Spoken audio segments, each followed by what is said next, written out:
Assalamualaikum warahmatullahi wabarakatuh. Saya Putri Purnamasari dari semester 6A Manajemen Pendidikan Islam akan menjelaskan tentang materi filsafat pendidikan dan peserta didik. Baiklah, langsung saja. Yang pertama, apa itu filsafat pendidikan? Filien adalah cinta, Sophia adalah kebijaksanaan.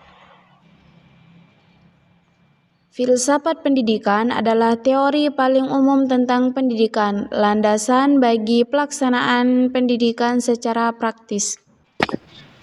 3 fungsi filsafat pendidikan.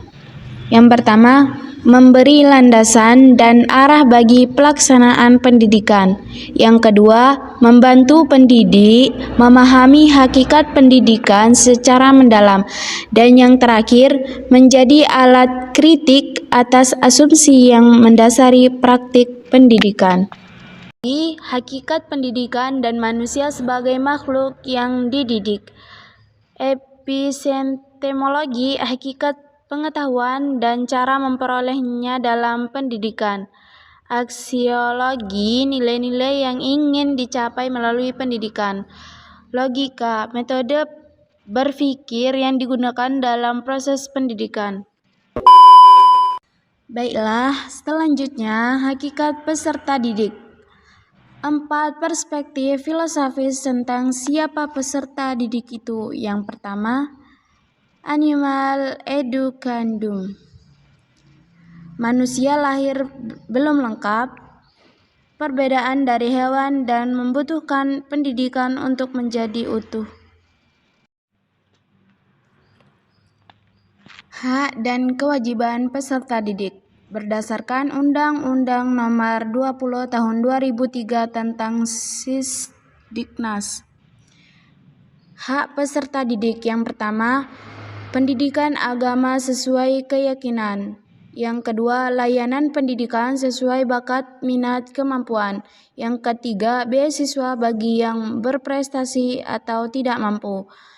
Yang keempat, membantu biaya pendidikan bagi yang tidak mampu. Yang kelima, pindah ke jalur atau satuan pendidikan setara. Dan yang terakhir, menyelesaikan program sesuai kecepatan belajar. Kewajiban peserta didik. Yang pertama, menjaga norma pendidikan demi keberhasilan proses belajar. Yang kedua, ikut menanggung biaya penyelenggaraan pendidikan. Yang ketiga, menghormati pendidik. Yang keempat, mematuhi peraturan satuan pendidikan. Yang terakhir, menjaga dan memelihara sarana prasarana pendidikan. Implikasi filsafat pendidikan terhadap perlakuan kepada peserta didik. Yang pertama, desain kurikulum. Yang kedua, metode pembelajaran.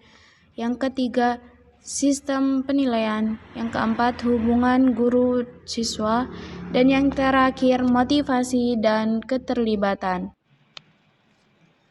Kesimpulan, filsafat pendidikan adalah refleksi filosofis sistematis, ontologi, epistemologi, aksiologi, dan logika yang menjadi landasan, arah, dan alat kritik pendidikan.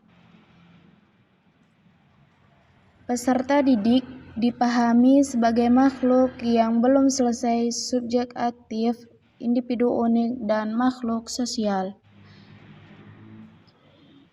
Implikasinya menyentuh kurikulum, metode penilaian, hubungan guru-siswa, hingga motivasi belajar peserta didik.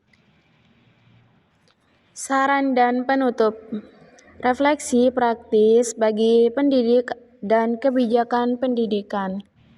Yang pertama, pendidik perlu memahami filsafat pendidikan secara memadai, sebab hal ini membentuk cara memandang dan memperlakukan peserta didik. Rancangan pembelajaran sebaiknya menempatkan peserta didik sebagai subjek aktif yang unik dan berdaulat. Dan yang terakhir, kebijakan pendidikan hendaknya berlandaskan pemikiran filosofis yang menjamin hak sekaligus menanamkan kewajiban peserta didik secara bermakna. Sekian materi yang dapat saya sampaikan, kurang lebihnya saya mohon maaf. Wassalamualaikum warahmatullahi wabarakatuh.